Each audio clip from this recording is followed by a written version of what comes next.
South ఇండియాలోనే biggest sorry store మన Varahi silks మన విజయవాడ ఎంజీ రోడ్ లో ప్రారంభం. ఆ క్యారెక్టర్ చేసిన పల్లవి గారికి అంటే మళ్ళీ డబ్బు గురించి మాట్లాడుతున్నా తప్పుగా అనుకోవద్దు.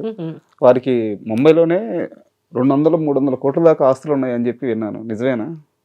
బొంబాయిలో లేవనుకుంటానండి, ఓవరాల్ గా అయినా ఇక్కడ చాలా ఆస్తులు ఉన్నాయి నాకు తెలిసిన. నాకు అంతకంటే ఎక్కువ తెలియదు, మాట్లాడకూడదు కూడా, నాకు తెలియకుండా అనవసరంగా నేను చెప్పకూడదు. బట్ షీఈస్ గాట్ గుడ్ కదా, విన్నాను, అందుకని అడిగాను మేడం. ఇంకా she is been very smart and intelligent. వాళ్ళ ఫాదర్ మా నాన్నగారు కూడా నా కోసం ఏదో పాపం తాపత్రయపడ్డారు. ఈ ఊళ్ళో ఒక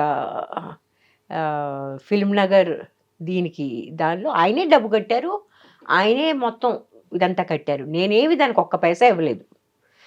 అది నేను ఇల్లు కడదామని చూస్తే నాకు ఎట్లా కట్టాలో చేత కాలేదు. వచ్చాను, పెద్ద భూమి పూజన చేయించాను, నాన్న ఆడాడు పెట్టాను. ఆ టైంలో ఒక 40-50 లక్షలు అవుతుంది అక్కడ ఇల్లు కట్టాలి అంటే అనుకున్నాను. ఓకే, 40-50 లక్షలు పెట్టి ఆ ఇల్లు కట్టి ఏం చేయాలి దాన్ని, నాకు అర్థం కాలే. ఇంకొకరు చంద్రమోహన్ గారు లాంటి వాళ్ళు, వాస్తు దరిద్రంగా ఉంది అక్కడ నువ్వు ఇల్లు కట్టదు, ఆయన ఒకటి. నాగార్జున గారు చూసి ఎంత మంచి సైటు, అక్కడి నుంచి గోల్కొండ కనిపిస్తుంది నీకు, ఆయన ఈ రకమైన ఇవన్నీ చూసేసరికి ఈ లోపల ఎవరో వచ్చి ఆక్రమించుకుంటారని వచ్చింది. కొంతమంది అయితే బొంబాయి వచ్చేసి అది ఇంత కొంట అంత కొంట అని చిన్న చిన్న అమౌంట్స్లో చెప్తున్నారు అంత పెద్ద స్థలానికి. ఇవన్నీ చూస్తుంటే నాకు చిరాకేసింది. నాకు అనిపించింది ఐ కాంట్ హ్యాండిల్ దిస్ అనిపించింది. నేను మాత్రం బొంబాయి వచ్చి ఇక్కడ స్థిరపడాలని అనుకోలేదు.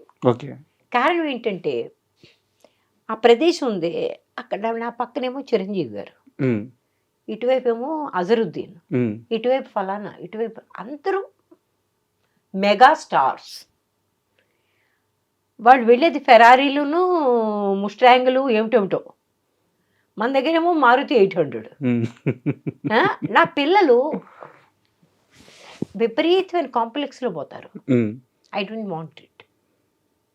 That was the reason I don't want. ఇప్పుడు ఆ స్థలం ఏం చేశారు? అమ్మేశారు, అప్పుడే అమ్మేశారు. ఎంత కమ్మారు అప్పట్లో? 46-47 లక్షలు. లక్షలు లక్షలు లక్షలు. ఎన్ని ఎకరాలు అది? ఎకరాలు కాదు, 1200 గజాలు. ఇప్పుడు ఎంత తెలుసు అక్కడ? తెలుసు, 20 కోట్లట. మంది కానప్పుడు మంది కాదు, గొడవే లేదు. అండ్ నిజం విషయానికి వస్తే తెలుగులో మీరు అప్పుడు కనిపించి చాలా సంవత్సరాలు అయిపోయింది. తేజ గారు అంటే నాకు తెలిసినంత వరకు ఏ కో డైరెక్టర్ ఫోన్ చేయలేదు, ఏ అసోసియేటివ్ ఫోన్ చేయలేదు, ఏ మేనేజర్ ఫోన్ చేయలేదు. తేజ గారు మీకు డైరెక్ట్గా ఒక కాల్ చేశారు, పలానా రోల్ ఉంది చేస్తారా, చేస్తే మీ ఇష్టం, బాగుంటుంది, లేకుంటే మీ ఇష్టం అని ఒక మాటతో ఒక ఫోన్ కాల్తో చేశారు. మీరు తర్వాత తేజ గారిని అడిగారా, అసలు నేను ఎలా గుర్తొచ్చాను, నాకు ఎందుకు కాల్ చేసావని చెప్పి? ఆయన ఫోన్ చేశారు. ఆ టైం కూడా ఎట్లాంటిదంటే ఐ వాంటెడ్ టు వర్క్. మా అమ్మ పోయింది, ఓకే, ఒక వాయిడ్ వచ్చింది, అంటే నాన్న ముందే పోయారు, అమ్మ ఆ టైంలో పోయింది. పోయి ఒక 2 నెలలు అయింది. ఆ వాయిడ్ పోవట్లేదు నా మనసులోంచి. మా ఆయన కూడా అన్నాడు, నువ్వు బయటికి వెళ్ళు, just get out of here, do something అన్నాడు అనమాట. ఎందుకంటే నేను చాలా బాయిస్టర్స్, నేను ఎప్పుడు చాలా పాజిటివ్గా తిరిగే రకాన్ని, నన్ను అట్లా చూడటం ఎవరికి ఇష్టపడలేదు. సరే ఆ టైంలో ఈయన ఫోన్ వచ్చింది, నేను తేజ అన్న తప్పలేదు. ఐ సెడ్ ఓకే,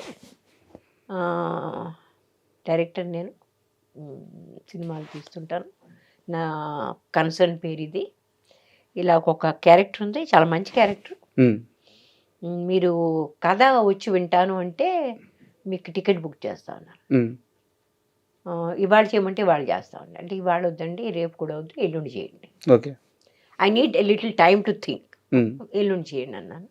ఆ పొద్దున్న టికెట్ బుక్ చేస్తాం, సాయంత్రం మీరు వెనక్కి వెళ్ళిపోవచ్చు అన్నారు. సరే అన్నా. అప్పుడు మీరు అడగలేదా హీరో ఎవరు ఏందనేది ఫోన్లో కూడా? ఓకే, నేను ఎప్పుడు కూడా బహుశా దీని గురించి పట్టించుకోలేదు. వాట్ డూ దే ఆఫర్ మీ, అది నాకు ముఖ్యం. తిన్నగా వాళ్ళ ఆఫీస్కి వెళ్ళాం, ఆయన వెంటనే కలిశారు, మొత్తం అంతా చెప్పారు. ఆయన అన్నారు, ఈ క్యారెక్టర్ మేము చాలామందికి ఆఫర్ చేసామండి, వాళ్ళ ప్రాబ్లమ్స్ వల్ల వాళ్ళు చేయలేదు. రేఖా గారు కూడా చేశారని నేను విన్నా, ఎంత నిజమో అబద్ధం మనకు తెలియదు. జయసుధ గారు చేశారని మాత్రం తెలుసు. ఆ అందట కొంచెం ఫిజికల్, ఇంత ఫిజికల్ నేను చేయలేను అన్నట్టు. నేను ఆ ఫిజికల్ అబౌట్ గురించి ఆలోచించలేదు, ఒక క్యారెక్టర్గా ఆలోచించాను ఓకే. అంతే. క్యారెక్టర్ ఆయన చెప్తా ఉంటే నాకు నచ్చింది. కొన్ని కొన్ని చోట్ల బహుశా ఆయన చెప్పింది నేను సరిగ్గా అర్థం చేసుకోలేదు కూడా అనుకుంటా. ఓకే. ఆ తర్వాత నేను షూటింగ్ చేస్తున్నప్పుడు అర్థమైంది Hmm. ఆయన చెప్పింది వేరు, నేను అర్థం చేసుకుంది వేరని. బట్ ఎనీవే ఇదంతా జరిగాక కూడా దీనిలో హీరో మహేష్ బాబు అని చెప్పారు. కృష్ణ గారి అబ్బాయిని అది తెలుసు నాకు, అంతకంటే పెద్ద ఎక్కువ తెలియదు. ఆయన సినిమా ఆ అబ్బాయి సినిమాలు చూడలేదు, చిన్నపిల్లాడికి ఏదో సినిమా చూశాను అంతే, అంతకంటే చూడలేదు నేను. సరే అట్లాగే అనుకున్నాం. మీకు ఎంత డబ్బు కావాలన్నారు? I said I have no idea. మళ్ళీ అదే సమస్య, మనకి ఎప్పుడు ఉండే సమస్య, no idea. They said will give you this much. Said okay. ఆ తర్వాత మహేష్ నిజంగా నన్ను తిట్టాడండి. అవునా? ఏంటి ఎంత తక్కువ డబ్బు చేశారు మీరు, ఏమన్నా అసలు మీకు ఏమన్నా ఎవరన్నా అడిగే మాట్లాడినా లేదా? పెద్దవాళ్ళు తింటారు అని తిట్టాడు. మరి అంత తక్కువ చేశారా? అంటే అంత తక్కువ అంటే నాకు తక్కువ అనిపించలేదు, కానీ ప్రపంచంలో చాలా మందికి ఇప్పుడు విజయశాంతి గారు సినిమా చేస్తారు, ఆవిడ ₹1 కోటి తీసుకుంటారు అనుకుంటా. నేను ₹1 కోటి నేను అడగలేను, నాకు అర్థం లేదనిపిస్తుంది. Why should they pay me that much money నాకు అనిపిస్తుంది. But I want decent money. నేను ఇంత వచ్చి ఇంత టైం స్పెండ్ చేస్తున్నప్పుడు I want decent amount of money, but not exorbitant. అది అయితే మీరు ఇల్లు అమ్ముకుని నాకు డబ్బులు కాదు. తేజ గారిని అడిగారా ఈ క్వశ్చన్? నాకే ఎందుకు ఫోన్ చేసి ఎలా గుర్తొచ్చాను అడిగాను. అలా అంత డైరెక్ట్గా అడగలేదు, బట్ నేను ఎట్లా గుర్తొచ్చాను మీకు అడిగాను. అడిగితే అన్నారు, మీరు ఎలా గుర్తొచ్చారు నేను ఇప్పుడు చెప్పలేను, కానీ మిమ్మల్ని మేము మర్చిపోలేదు అన్నాడు. అంటే ఏ రకంగా అంటేను, మీకు తెలుసా సీతామహాలక్ష్మి క్యాసెట్ పెట్టుకుని మేము చూస్తూ రంగీలా స్క్రిప్ట్ రాసాం అని చెప్పాడు. చెప్తే అసలు వావ్, నేను రంగీలా సినిమా చూడలే, నాకు తెలుసు. బట్ మీరు ముంబైలో ఉంటారు కాబట్టి ఆ సినిమా ఎంత పెద్ద హిట్, అదే కాకుండా ఆమీర్ ఖాన్ ఇట్లా టపోరీ టైప్ అని అవన్నీ తెలుసు మొత్తం. ఇట్ మేక్ సెన్స్ కదా, సీతామహాలక్ష్మి కదే టోటలీ అదంతా తీసుకెళ్ళి అర్బన్ అట్మాస్ఫియర్లో తీశారు అది. So I said oh nice, thank you for remembering me. I said I'm happy. And frankly shooting చేస్తున్నంత కాలం నా మీద కామెంట్ చేస్తూనే ఉండాడు వీళ్ళిద్దరూ. మహేష్ గారు కూడా మన తను కూడా. నేను డైలాగ్స్ నాకు నోటికి బాగా కంఫర్టబుల్గా అయ్యేంత వరకు నేను చెప్పను, నేను బాగా కంఫర్టబుల్ ఫీల్ అవ్వాలి అంతవరకు. ఇన్ని సరే రీటేకులు నాకు నేనే చేసేసుకుంటా, కట్ ఇట్ అంటాను, మళ్ళీ మొదలు పెడతా. I have to feel like I'm saying it from here. అది ప్రాబ్లం, పర్ఫెక్షన్ కోసం నాకు అది ఫీల్ అవ్వాలి. ఆ ఫీల్ అవ్వడం చాలా ముఖ్యం. ఆ టైంలో నేను రామేశ్వరుని కాదు, ఆ క్యారెక్టర్ని అలా ఆ రకంగా ఫీల్ అవ్వాలి నేను. అది నా మీద వీడు విక్రించేవాళ్ళు, వీడు మళ్ళీ మర్చిపోద్ది, వాడు మర్చిపోతుంది అనుకునేవాళ్ళు వీడు. But I have a different problem, అది అర్థం కాలేదు. కానీ ఒకరోజు ఏదో ఒక విషయం మీద మహేష్ గారు నన్ను అడిగారు, మహేష్ బాబు గారు, అది మీ సరిగ్గా అదే సెంటెన్స్ దగ్గర మీ కళ్ళప్పుడు అలా బొడబడి నీళ్ళు ఎలా కారుతాయి అని అడిగాడు. అంటే because that is how I imagine that whole scene. ఆయన వద్దనే చెప్పాడురా, బజార్కి వెళ్ళొద్దని చెప్పాడురా, నేనే బలవంతంగా తీసుకెళ్ళాను.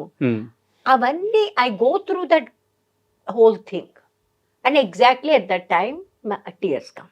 అది ఒక 5-6 టేకులు అయ్యాయి, ప్రతి టేకులో అదే టైంలో నాకు టీయర్స్ వచ్చేవారు. ఎక్కడ జైలు షాట్, జైలుకి లోపల తీసుకెళ్తామని చూసారు ఆ టైంలో.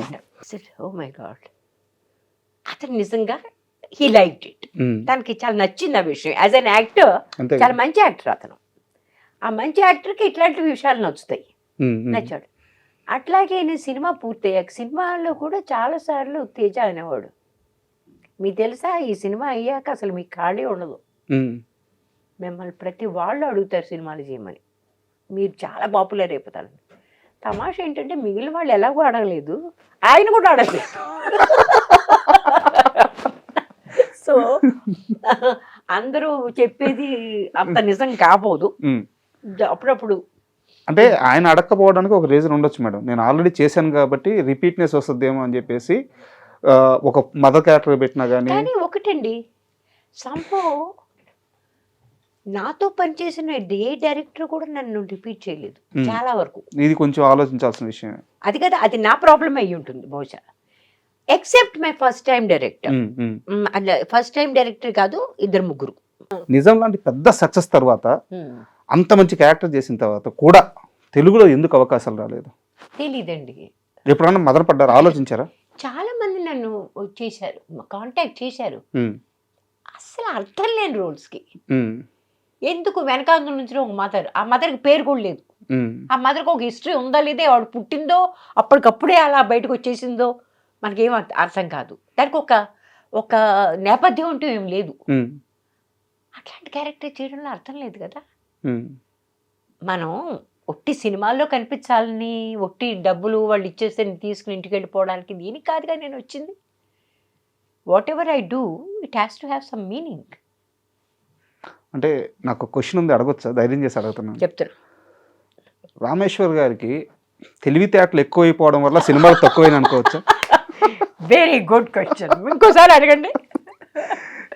మీకు తెలివితేటలు ఎక్కువైపోవడం వల్ల సినిమాలు తక్కువైన అనుకోవచ్చా? Correct, very very aptly put. చాలా అద్భుతంగా మీరు దీన్ని కరెక్ట్గా చెప్పారు. ఆ మాటకు వస్తే మీరే కాదు, నా మొట్టమొదటి ప్రొడ్యూసర్ రాజశ్రీ ప్రొడక్షన్స్, ఆయన మొట్టమొదటే నన్ను అన్నాడు, అమ్మా నువ్వు దయచేసి డైరెక్టర్ అయిపో, నీకు యాక్టర్గా పెద్ద కాలం నీకు కష్టం. మా డైరెక్టర్ కూడా అన్నాడు, లేఖన్ కూడా, తల్లి నువ్వు ఏదైనా కాస్త డైరెక్షన్ మొదలుపెట్టు, ఎందుకంటే నీ యాటిట్యూడ్తోనూ నీ ప్రశ్నలతోనూ వేగిపోయి ఎవడో నేను సినిమాలు తీసుకోరు. నేను ప్రతి దానికి అడిగేదాన్ని, లాజిక్ అడిగేదాన్ని. ఇప్పుడు ఒక సినిమాకి వచ్చిందండి ఆఫర్, 1935 అట. దానిలో కలకత్తాలో ఒక క్లబ్లో ఒక అమ్మాయి పాటలు పాడుతుందంట. ఆ క్యారెక్టర్కి నన్ను చెప్పారు. అసలు I'd love to do it. నేను ఆ అమ్మాయి ఆంగ్లో ఇండియన్, అదే కాదు మన హిందూ, నాట్ పాసిబుల్. హిందూ క్యారెక్టర్లో క్లబ్లో వెళ్ళి ఎట్లా పాట పాడలేదండి. హిందూ కానీ ముస్లిం కానీ ఆ టైంలో ఆంగ్లో ఇండియన్స్ మాత్రమే చేసేవాళ్ళు ఆ పని. ఇప్పుడు ఇది మీకు తెలియడం వల్లే కదా మీది క్వశ్చన్ అడిగింది. నా కర్మగాలు నాకు తెలుసు కదండి. నాకు వచ్చిన గొడవ అదే. అసలు ఏమీ తెలియకపోతే ఏ బాధ లేదు. నాకు అన్నీ తెలుసు, అదొక పెద్ద ప్రాబ్లం నాకు. అన్నీ అని కాదు కానీ నాలో కొంచెం జిజ్ఞాస ఎక్కువ. సావిత్రి గారి సినిమా తీశారు చూసారా, సినిమా చూడలేదు నేను. మహానటి సినిమా చూడలేదు నేను, కానీ ఆవిడ గురించి మొత్తం ఇన్ఫర్మేషన్ ఇప్పటి వరకు యూట్యూబ్లో ఎంత ఉందో, మొట్టమొదటి సినిమా నుంచి మొత్తం అంతా తెలుసు మీకు. I'm voracious about it. ఒకప్పుడు విపరీతంగా చదివేదాన్ని, ఇప్పుడు చదవడం తక్కువైంది. ఎందుకంటే I have a peripheral visual problem ఉంది. అంటే చిన్న లెటర్స్ నాకు కొంచెం కష్టంగా కనిపిస్తాయి. And for more videos, Please subscribe to iDream. Please subscribe to iDream. Please subscribe iDream. And please subscribe to iDream. For more videos, subscribe to iDream. please like, share and subscribe to the channel. Congratulations, iDream. Subscribe to iDream. Subscribe to iDream. So subscribe to iDream Media. iDream ki iDream team andarki huge congratulations. Please subscribe iDream Media. Please subscribe to iDream. Subscribe iDream. Please subscribe to iDream. iDream అంటే నా కళల ఛానల్ను subscribe చేసుకున్న నోరు తిరుగుతలేదు, మీరైతే గంట గుర్తు కొట్టండి. For more such videos, please subscribe to iDream. Subscribe to iDream. Please subscribe to iDream. Please subscribe iDream Media. Please do subscribe to iDream. Please subscribe to iDream Media. For best entertainment and information, please subscribe iDream. And don't forget to subscribe to iDream.